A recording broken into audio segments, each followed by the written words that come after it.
kind of resources would you be applying to do this kind of work? What's the agenda? How are we going to take that agenda forward?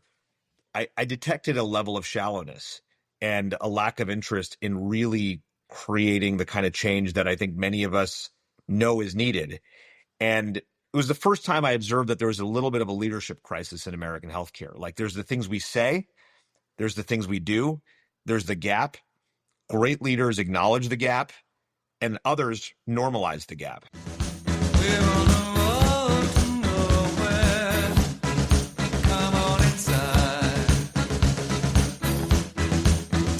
Hello, and welcome to the Fire Chief Podcast, the only podcast dedicated to the Chief Medical Officer. I'm your host, Lee Scheinbart, and this podcast brings you the hottest and most crucial conversations in healthcare and physician leadership today. As most of the listeners know, we are dedicated to understanding what it is like to get into physician leadership positions, and we've spoken with a number of folks on the front lines of adversarial national politics, labor disputes, measles outbreaks, hospital closures, and many other circumstances. And I do want to pause and recognize what is happening in Kirk County, Texas, where the local communities have just experienced a devastating once-in-a-100-year flood. Having participated in several local and regional disaster events in my career, I want to acknowledge all of the first responders and volunteers involved in the rescue and recovery efforts in the communities impacted by the flooding. I also want to extend prayers to those who have lost loved ones. One of my deeply held opinions, and one proven to be true time and time again of late, is that when things go badly, there is no cavalry coming to the rescue. There is only you and your fellow community members who care deeply enough to save one another. Today's special guest, Dr. Sachin Jain, is no exception to this observation. Dr. Jain is one of those unique individuals who takes his obligations seriously wherever he finds himself, attempting to lead and make changes and contributions to the people in his community. Dr. Jain, welcome to the show. Thank you so much, Lee. Great to be with you. You can call me Thank Sachin, you. please. Yeah. Sachin, Yes. will do. In a moment, I will share with our listeners a bit of your background and why I was so keen on hosting you on the show. But I wonder if you want to talk about where you grew up for just a moment, which, as I recall, is Bergen County, New Jersey, an area devastated by Hurricane Superstorm Sandy in 2012. And you were the CMIIO at Merck in Boston. That's true. It's true. It's true. And Yes. you were seeing patients at the VA and at the Brigham, but I imagine you have family and friends that were impacted in Jersey. Is that correct? Yes. I mean, people's homes were flooded and people experienced tons of damage. Fortunately, no one in my immediate sphere was impacted or injured. But what I will tell you is, everything you said about what's happening in Texas really, rings true. Here in California, where I now reside, we've just been navigating the fires both in the Pacific Palisades as well as Altadena, and we've had thousands of people in the community impacted, a number of our health plan members, a number of our patients, and a number of our staff members. So it's very humbling to lead people through these experiences. And to your point, it really is what we do ourselves that makes a difference in these moments of turmoil. Yeah, well stated. It has been very difficult in Southern California. So I hear what you're talking about. Well, let's go back a bit in time before you were at Merck and begin with your time at Harvard, where you earned your undergraduate degree in government and later earned both your medical degree and MBA, correct? Yes. So when I went off to college, my dad gave me two options. He said you could either be a doctor or you could be a physician.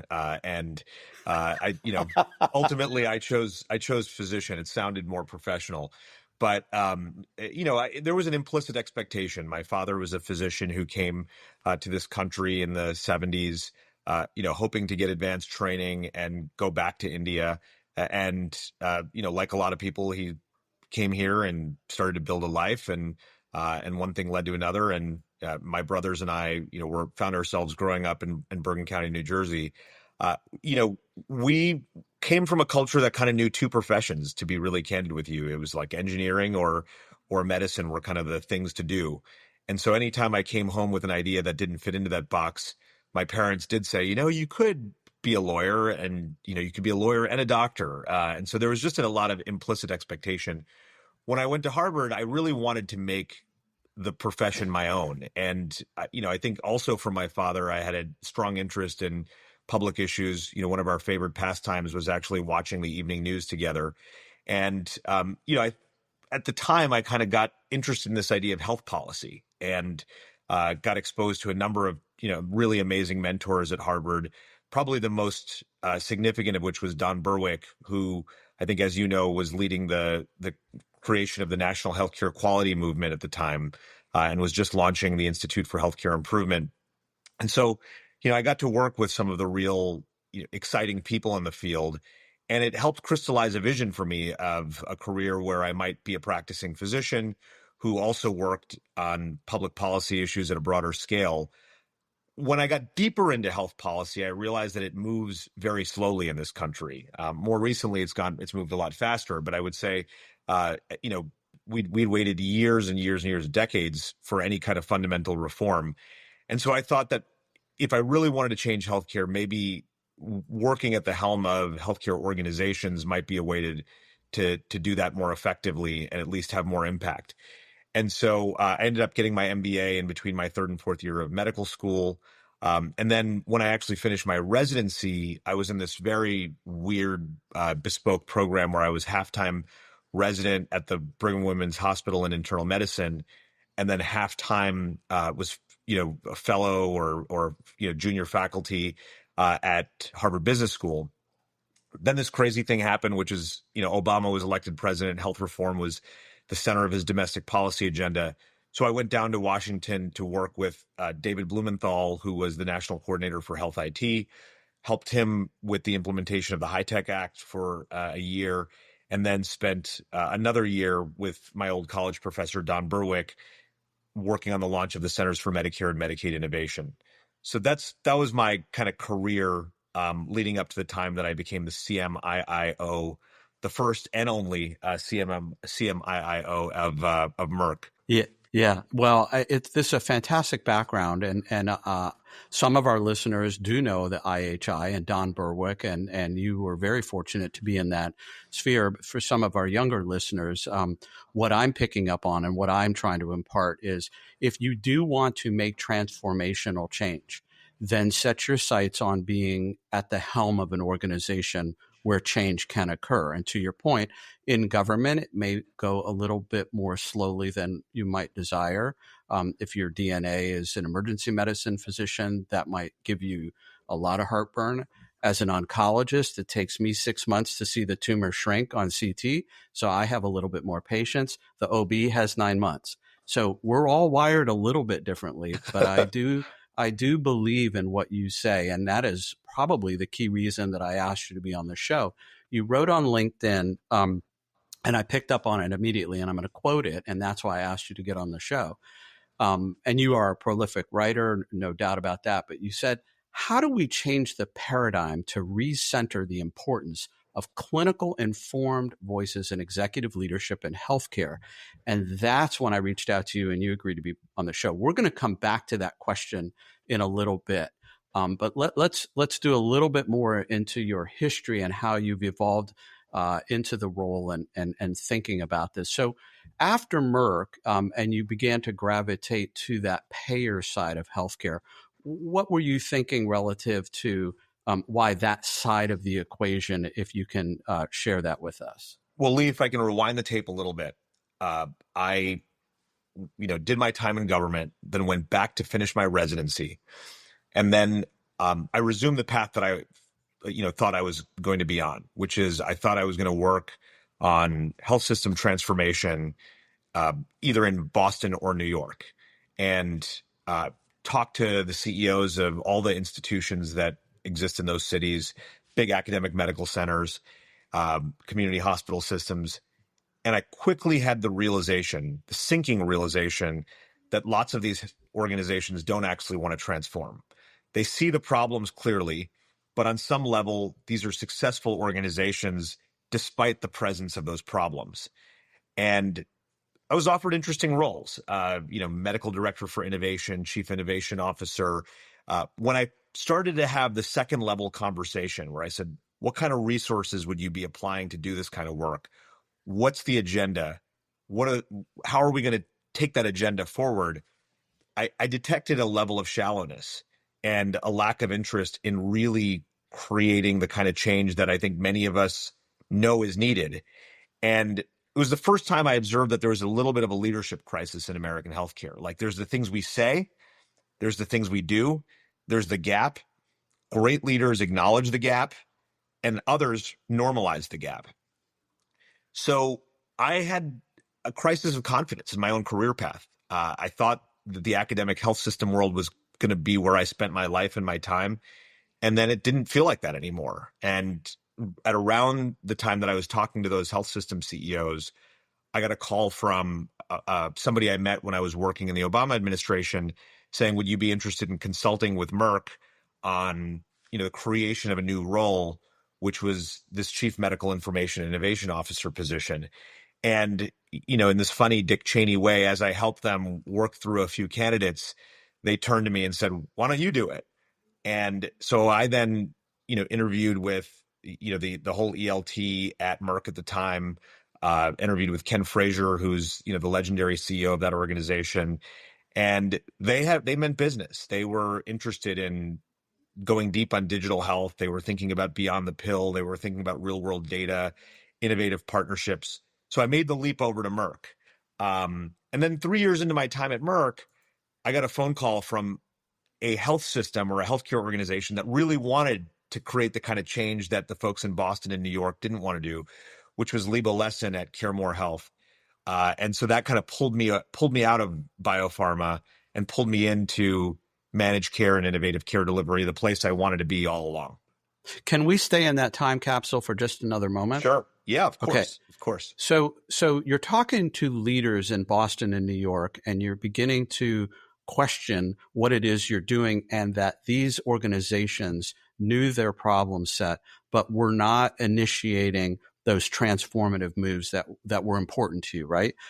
It just directionally, these CEOs, were they physicians and clinicians or non-clinicians? Many of them were physicians. Many of them were physicians. I mean, academic health centers oftentimes have physician executives, physician CEOs, but they, were highly successful, oftentimes operating on the wrong chassis. So, we were at the time nationally talking about the move from fee-for-service to value-based care, trying to really integrate a vision of population health into organizations.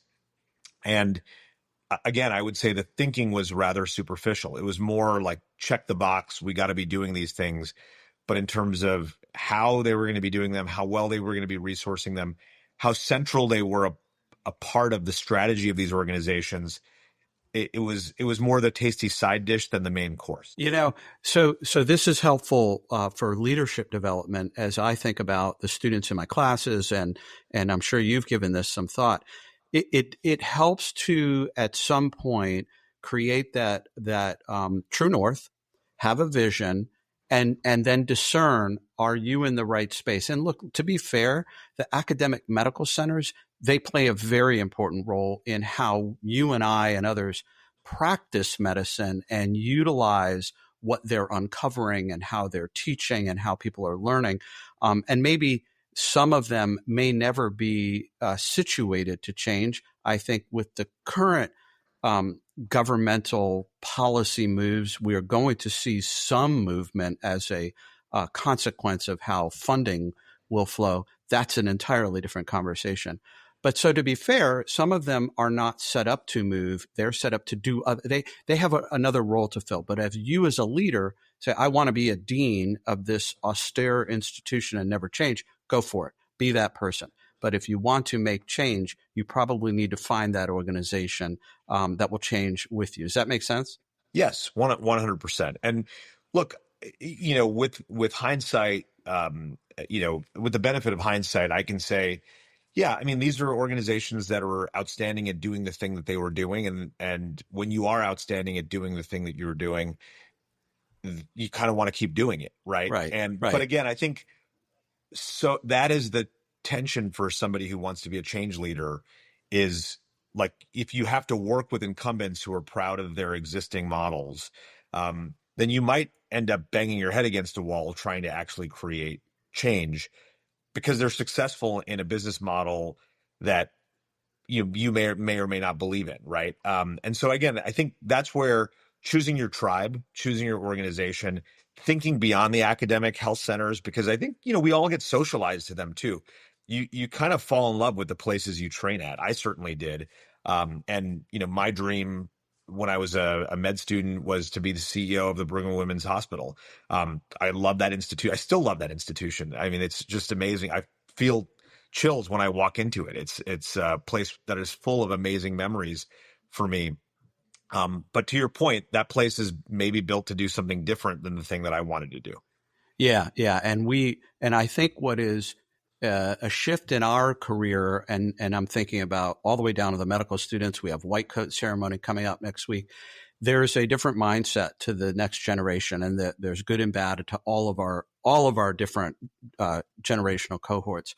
But whereas there was that unwillingness to shift in the past, there's a tremendous willingness amongst the younger folk to collaborate, and they have a grander social vision.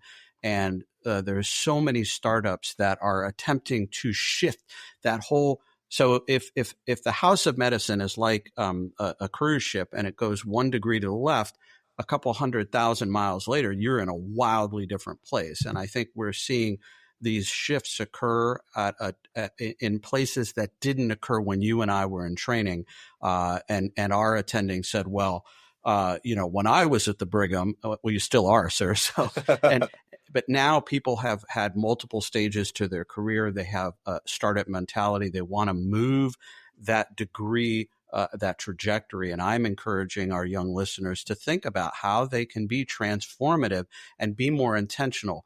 A lot of my mentors were tapped on the shoulder. You're a good guy. You know your medicine. You seem to teach well.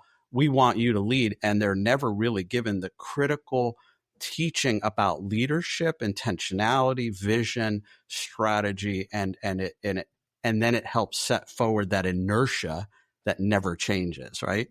So 100%. And again, I will always remember like a mentoring conversation that I had with someone at an academic health center that I trained at. And, he said, you're just too ambitious. You're, in your 30s, you should want to lead small groups. In your 40s, you should want to maybe start to lead larger group. In your 50s, maybe you could have a shot at running an institution. And, my first CEO job was I was 35 years old. And I think it wasn't exactly the kind of organization that I thought I was going to lead, but we, in other industries, we honor youth and we honor energy. In medicine, we honor gray hair or no hair, as it may be, and that's kind of how it ends up. So I think, one thing that you said that is making me think a little bit is, are today's medical students really different than the ones that we went to medical school with, right? And I bet you they are. And one of the reasons they're probably different is something, referring back to what I said earlier, is like, I think if you wanted to be successful in the 70s or 80s, like if you wanted to be a successful person, there were a couple of professions. And I think, medicine is no longer the alpha profession in terms of like financial success. You do this because you want to do this. And I think that makes a huge difference. And so I think the character of the profession is likely going to change in good ways, because we're probably now attracting young people who are maybe more in it for the so-called right reasons. The right reasons being like the work and, the patient care and a desire to really drive change in healthcare. I agree, and it's still early and anecdotal, but the students that I interact with that come to me with questions relative to the House of Medicine and things like that, they do have this desire for social change, things like equity, fairness. They are as smart, if not smarter, than when you and I were selected to matriculate. So it's not an IQ thing. It's not a technical thing. There's something else that maybe is still a little ill-defined. and they've grown up in a very different world, and so they'll have a different view. And I'm excited for their future. Let's talk about SCAN a little bit. Our audience may not yet know. You are 5 years this week is your anniversary at SCAN, It is. the Senior Care Action Network. You wrote about this. I read what you wrote. It is if not the largest not-for-profit Medicare Advantage health insurance provider based in California, over 300,000 members, as I recall, You got spread it. out You got over it. the desert Southwest. What perhaps the thing that you are most proud of in the last 5 years at SCAN?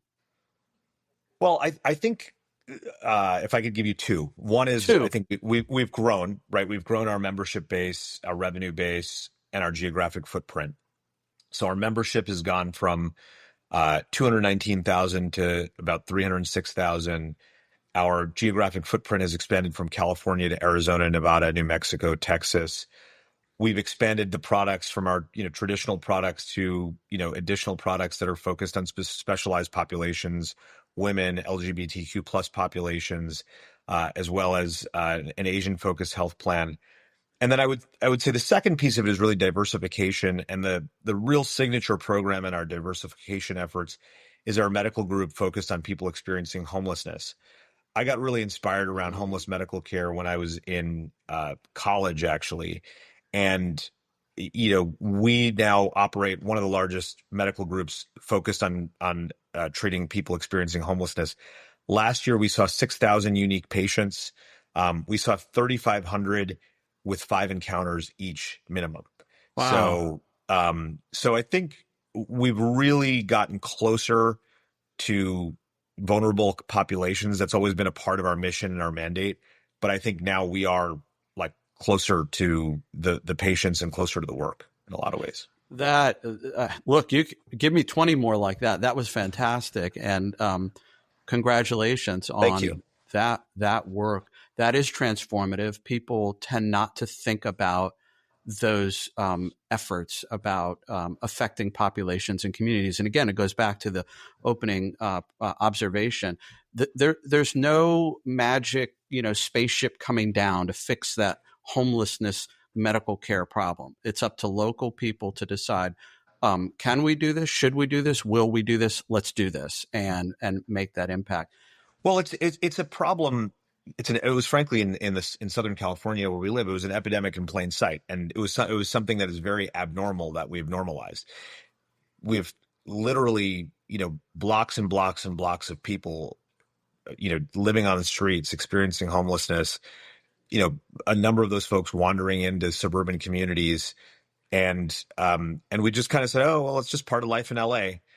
It's not part of that life in LA. It shouldn't be part of life in LA. We're a rich country, and we should find ways to really support these people better. And I feel really, really proud of the work that our team has done along those lines. That's wonderful. And one of those individuals walks into the emergency department, and because they've not been cared for and have undiagnosed issues, it can grind the ED to a halt. And so it isn't good for the healthcare system either, not just how you live in LA. So not to mention, the fact that maybe that person has, a wound infection that then turns into sepsis, that then turns into an ICU stay, and at a cost of hundreds of thousands of dollars to government payers. There are probably better models of serving this population than having them use emergency departments for primary care that over the long run can actually save money for society. And so I think that there's a real business case for bringing medicine to the streets.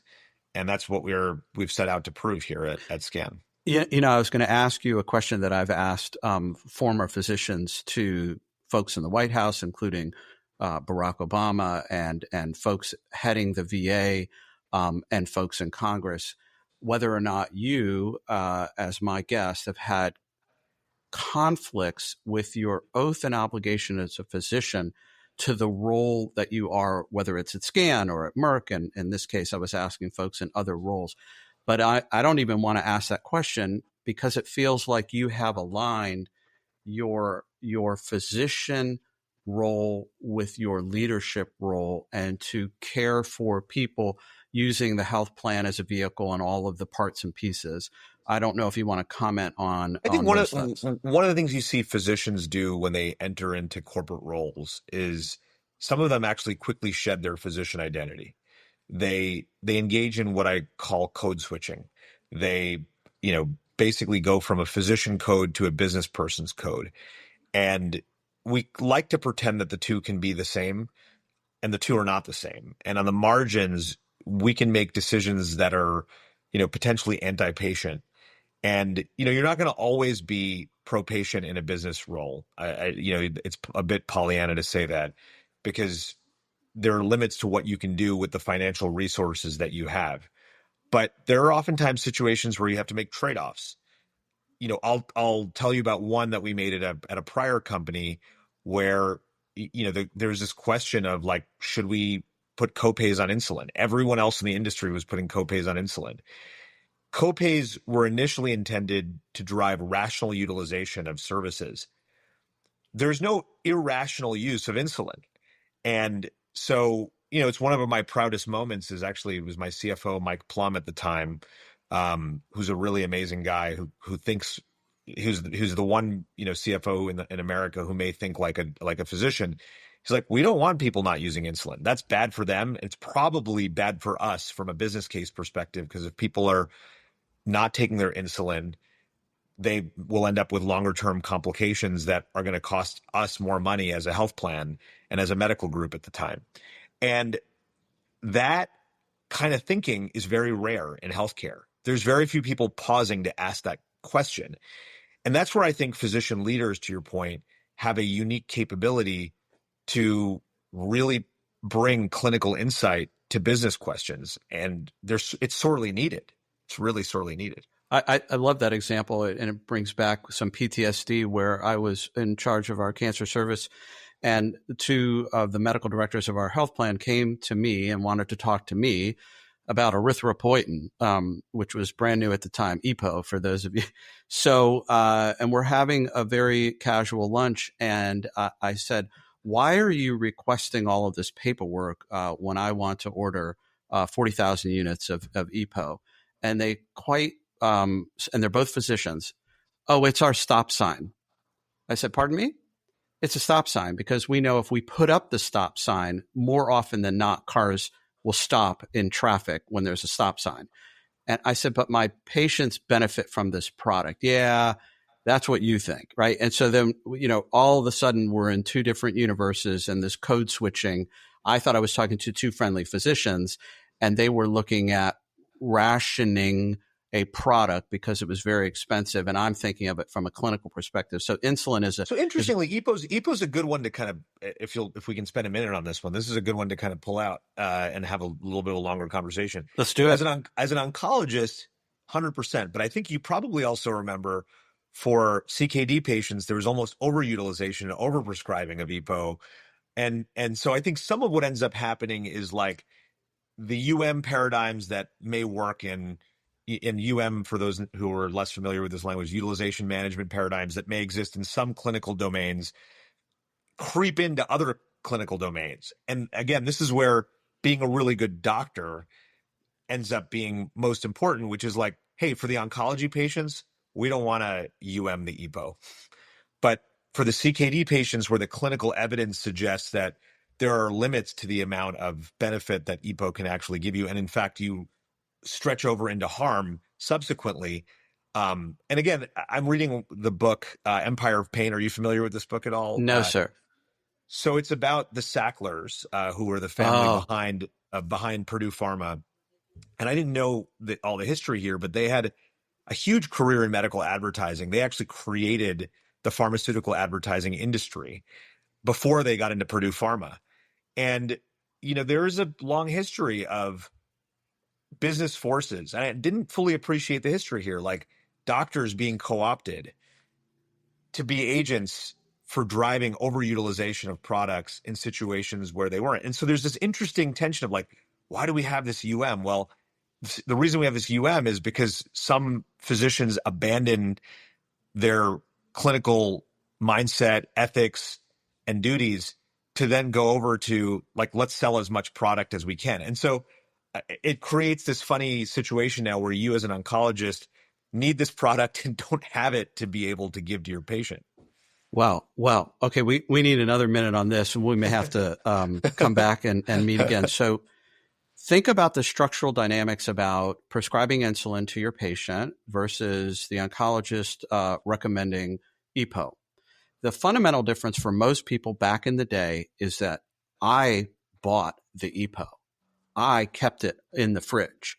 I administered it with the help of my staff. And at the time, there was no auto pen or self injection. And as a result of that structure, there was a margin, there was a profit, there was a rebate. It was insane. And I know it still exists today, but that's not the point.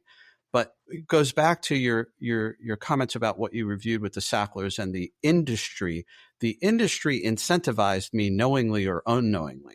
So now I had a double incentive. One, it was for the patient benefit. Number two, it was lucrative to the practice. And it became harder and harder, as you're pointing out, to separate that. As opposed to when I order insulin, there's no benefit to me in theory if the patient is getting it through a mail order or going to the regular pharmacy to get it. So in fact, if you and I were to go back in time, what I would say is we should not store this product. This should be available like insulin. And if you're if you're a chronic kidney patient and you know you can tolerate a hemoglobin of 9.5 or 10, and they don't need to transfuse you on dialysis, why spend the 20 extra bucks or whatever your co-share is to even inject yourself? It would have changed the entire dynamic of that product and its utilization. What do you think? 100%. I think everything you're saying is gospel, right? And so, and so, amen. I think the issue that we really face, though, is there are many slippery slopes. You know, the Yeah. EPO slope is a slippery slope. The physician payment for infusion and injection and storage, it's a slippery slope, and it creates the incentive misalignment where oftentimes doing the right thing for yourself isn't the right thing for the patient. Right. And Right. again, I think most physicians don't say that out loud to themselves even, because because we're looking for evidence that the thing that's good for us is also good for the patient. And we can oftentimes find it because we're oftentimes pelted with evidence that says conflicting things sometimes even. And when I was in medical school, I might have had maybe 30 or 60 minutes of health system science or health system structure because you went through the track that you went through and you worked with Don Berwick and all of that. You had a much broader exposure to all of that. Most medical students in the 80s and 90s did not. There was no health system science at the time. So back to the point, our young students are being exposed to this. And instead of having that silent thought, they're more likely to have a small group and go, really? We're going to make decisions and money based on these products as opposed to ordering the right care for the patient. So that's a good thing. I want to go back to code switching for a second, and whether physicians are afraid to speak out loud or compartmentalize these thoughts about the decisions, whether at their practice level or the CEO level. Once upon a time, you used a phrase that has been attributed to you, our digital phenotype relative to what? How does code switching and our digital phenotype, what are those things? So the digital phenotype was used to it was a riff off of some of the concepts in evolutionary biology around how phenotypes get expressed, and what John Brownstein and I wrote in our paper, introducing the concept of a digital phenotype, is the idea that we're increasingly leaving a digital footprint that is connected to our experience of disease, that may leave digital breadcrumbs, so to speak, as it relates to mental conditions, behavioral health conditions, metabolic conditions that may influence both diagnosis and treatment. So if you go back to here's a really simple example. One of the stigmata of bipolar disorder is like hypergraphia, writing a lot. And so then the question becomes, like, could you detect undetected bipolar disorder by reviewing someone's Facebook posts and seeing if somebody is 2 or 3 SDs, above the mean in terms of their writing, and use, their writing to identify, conditions, and then maybe even over time use it to actually change the management of those conditions or track the management of those conditions. And again, it kind of aligns with the digital health, landscape, the wearables, because we're giving out signals, digital signals to the world that end up being markers of disease potentially. And so that's kind of the concept behind the digital phenotype. That is so. I never heard that. I think that's an amazing set of insight. But where my head was going, and we'll test this together, is if I'm a CEO or a physician executive and I keep repeating myself, and now there's a digital record of the things I say, and then that in turn influences the actions that I take. So we'll talk about these two fellas that are talking to me about EPO, and I practiced with them before they became medical directors. One was a surgeon, Wow. one was an Wow. infectious disease doctor, Wow. and so now that was a little back in the day, pre-digital, but imagine if they're on a podcast such as this. Everything you and I say is now in the public record, and it's going to live for a very long time. And it will then reinforce my own behavior, not as a diagnostic tool. And maybe I do have diseases that you can discern later. But the point being, Lee, you said it and you said it again and you kept saying it, and you now have a digital phenotype and expression that you are now locking yourself into about how you think about physician leadership. Yeah. That's not what you're teaching and it's not what you're preaching, but it's out there in the digital form.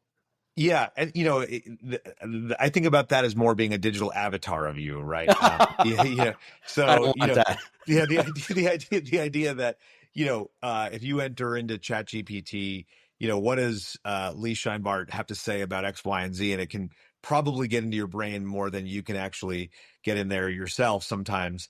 I think that's a whole other thing, and that's probably more what you're referring to. No, our use of the term digital phenotype was much more about patient expression. If you're somebody who does 10,000 steps a day, and then you're suddenly doing 2,000 steps a day, and it gets recorded on your Fitbit, does that tell us that maybe you're at risk for a CHF exacerbation at that moment in time? When we triangulate your clinical data with your the digital breadcrumbs that you're leaving behind. I love it. I Yeah. think there's something there. Yeah. We'll leave that to the next generation. So, two topics I want to hit before we wrap it up, and Sure. one of those is that initial key question about the paradigm of clinical voices. So, hold that thought. I read something that you had written in JAMA, which I thought was really insightful about on the views of Julian Legrand, the British economist, who stated that public policy is grounded in a conception of people as knights, knaves, or pawns, and that it would be important that policymakers, leaders of, like in your position, really think about these three buckets, these categories of people, and use that conceptually in the way they lead organizations. But you also warn physicians should think very carefully about how they are contributing. And this goes back to my vision of the Yes. digital phenotype. The public perceives you in a certain way, and the way you behave might give a phenotype of a knight or a knave or a pawn. And I'm curious if you've given this thought about the Oh, yeah. public So perception. listen, so I've worked in pharma, I've worked in managed care, I've worked as a practicing clinician, I've worked in government, and no one in any one of those industries says I'm a knave. Right? Right. No one ever says that. But some of the behaviors, regardless of the sector, are knavish. And the truth is, and I'm an optimist in this way, most people, are probably either knights or pawns. They're either benign or they have really good positive intent. Um, but the knavish element of every profession ends up, really influencing how the rest of everyone is viewed. And I think when we do come up with health policy, when CMS right now is talking about their major focus is going to be on fraud, waste, and abuse. Um, that makes my heart sink a little bit because like what they're doing is they're taking the 5% of our profession who are looking for the loopholes and exploiting everything that they can exploit for their own personal benefit. And then they use that to kind of regulate the whole industry. What it does is it creates unnecessary burden on people who are actually behaving in a knightly way. And so, and that over time, what we know is when you treat knights like they are knaves, they actually become knaves. And so I really think, from a public policy perspective, from a management perspective, it's so important to think about how do we actually make sure we're treating knights as knights, knaves as knaves, and pawns as pawns. um, and we're doing the work to discern. I think about the word discernment a lot. Like, what is this kind of person? And forget this podcast and forget the profession for a second. Like in life, our moments of greatest disappointment are when we think someone's good or has good intention or aligned intention and they don't. We misjudge. And again, I think the work of leaders in healthcare is to really get very good at the discernment and think about policies that treat the subsegments the right way. And that gets to the question of utilization management, something we spent a lot of time on in this podcast is, for people who order things the right way, for Lee Scheinbart, who orders EPO in only the right situation, you shouldn't have a stop sign. Right. Um, but if there's somebody who's just kind of giving it out like candy and to the wrong people, let's put a stop sign in place for those people. Yeah, yeah. And again, There's a yeah, growing movement, and I like this idea from the payer side. You can get a gold card if your outcomes are great and you're using it, and we all agree you're using it appropriately. You get the gold card. I'm not going to ask you to fill out paperwork, have your nurse call my nurse, and so on and so forth. But if your utilization is off the charts, two standard divs, we're going to call a timeout every 30 days and review your work. And I don't know why we wouldn't do that. Yeah, the interesting thing, Lee, is we've been talking about gold carding in managed care for decades, and now people say it's coming. Have you gotten a gold card from anyone yet? No. So, I mean, this is the part that drives me mad, and where a lot of my kind of passion comes from is like it's so easy to talk about this stuff. It's harder to do. And very few people are actually doing the things. And that's what drives me a little bit crazy. Yeah. Yeah. Well, we're going to get to that crazy because I know you have a vision, and I'm going to digress one more moment before we do that. So in leadership, we do teach in our programs, to hold things loosely, to be open and curious, and try not to put everybody in that box of that, that discernment principle that you're talking about. Because if you walk in the room with a narration in your head of that person already is a knave, the whole thing is over before it started. And so you walk in loosely. Again, I don't know how well you prescribed X, Y, or Z. I'm not going to assume you are a bad utilizer of anything. Let's look at how that practice is unfolding. What is that pattern? And then discern what we're going to do about it. And that requires that ambiguity of holding things loosely. That's a leadership skill. That is not a technical thing about too much money or too much prescribing. That's just leadership, looking at it curiously, openly, and with good intent. All right. Here's the question that we're going to wrap up with. So we've talked a lot about the ecosystems of healthcare and how to align oneself in a way that we are all practicing good medicine, whether at the bedside or all the way at the top of the organization. You have declared that you would like to see more clinical voices in executive leadership. How do you think that should unfold? What are the thoughts and mechanisms by which we get there? So, Lee, I know that this is a podcast, focused on chief medical officers. And what I will say is the following is if you want to be a CEO, don't be a CMO. Interestingly, and I think what you need to do is be a business person who speaks like a doctor and a doctor who speaks like a business person. And I think you have to kind of get really good at that sort of synthesis. One of the most frequently asked questions I get is like, should you go to business school? And I say, like, look, business school is just like the first 2 years of medical school. You're learning a language, but you're not necessarily learning how to animate that language, which is what you do in your third and fourth year of medical school. So I think you have to kind of, get into some uncomfortable positions where you're doing things that you didn't know you were going to do. I think one of the biggest obstacles to physician leadership is the physician tendency to play it safe. We're writ large, if I can give a stereotype, a play it safe group. You didn't go to medical school because you wanted to found Google. Oh no, we are risk averse, brother. You are Right. preaching to the choir. And so like you got to take some risks. And I don't even think about myself as that risk avid, but relative to some of the people I went to training with, I picked up and left a Harvard academic medical environment and went to a managed care company no one in Boston had ever heard of. Those are the kinds of things you got to do, is take some chances, be prepared to fail. And we didn't talk about this, but I've had failure at every stage of my career. It's part of the game here. Yeah. And we're beaten into submission when we go pre-med, med training to not do that. And so it is, talk about code switching. That is really hard to do. Yes. Yeah. Wow. Well, I've never heard these phrases before, and I feel very enlightened by this show. Any last comments you want to make to our listeners? No, thanks, Lee. This was awesome. I do a reasonable number of podcasts. I'll say this is one of the best that I've done, and really enjoyed the conversation. So thank you so much. Yeah, same here. This is in our top 10 list for sure. It's been amazing.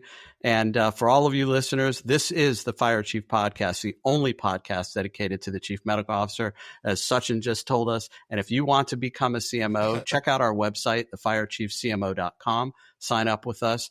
I love connecting with physician leaders and CMOs from all over the United States. So sign up on our website, check us out, share the show with your colleagues. And in the words of Sergeant Phil Esterhaus, let's be careful out there.